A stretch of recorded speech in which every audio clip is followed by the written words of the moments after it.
Now, as I think about myself and a lot of the listeners, I think it's pretty common that we don't have a ton of business training. We maybe don't have a ton of business mentors.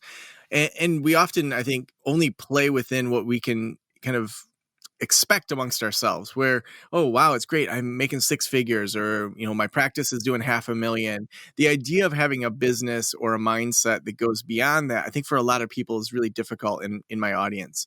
What do we need to do to really start thinking about how we can play much bigger? And, on your website, I love a lot of the copy that you have around just, 100x and just getting to this mind-blowing level.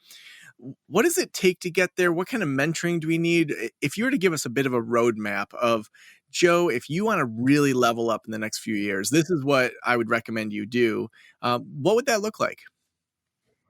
So, this is the type of thing that I explore with many entrepreneurs as a mentor that I am, and just a serial entrepreneur, because I've been through so many startups and seen ups and downs across the board. But so for example, when COVID first hit, many people thought, oh, my business is over. It's, how am I going to survive this crisis? And so I looked at it the opposite. So now, and we'll talk about it with some of the private practices that are part of our listening audience right now. But when COVID first hit, the bad side was places were closed, restaurants were closed, concerts aren't happening, meetings, business, people weren't going to work,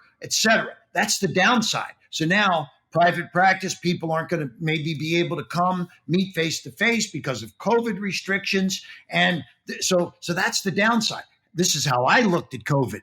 Now, all these people that aren't at work, they're not at the concerts, they're not at the restaurants. Where are they? They're sitting at home. What are they doing? Oh, they're on their internet. They're on their computer. Internet usage skyrocketed. And so here I was sitting there in a situation where I had amazing additional viewership and people that were coming to the internet, looking for ideas, looking for help. But the advertisers at the same time had dropped to nothing. So you had huge additional viewership, no advertisers. Here's a chance to come in, fill that void in the middle, and do exactly what we had to do. So anyway, that was the process that we started.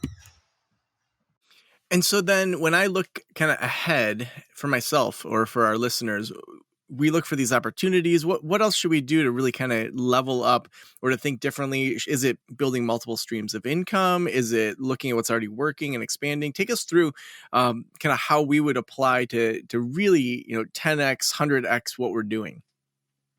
So yeah, I think the first step that I'm talking about there is the major focus for me and all the people that I was involved with was customer acquisition. So shoring up all of the e-commerce activities that you can. In fact, many companies. I was going on websites when COVID first hit, and I'm like, from my mobile phone, and it's like, oh, they're not coming through properly. Oh, they didn't optimize their websites for mobile. And I'm like, this is something. Now, I don't know how many people out there are doing these kinds of things, but you need to be ready for this new game of digital. And so optimizing your websites for mobile technologies, it's important, but also the focus on customer acquisition and then continuity and lifetime value. And this is one of the biggest challenges is that, and I had the problem myself when I started doing things with Tony Little back in the early days, the fitness guy, right? Tony Little was the ab isolator and the gazelle, and Tony has been on many national television commercials. We would sell a $400 gazelle, and that was it.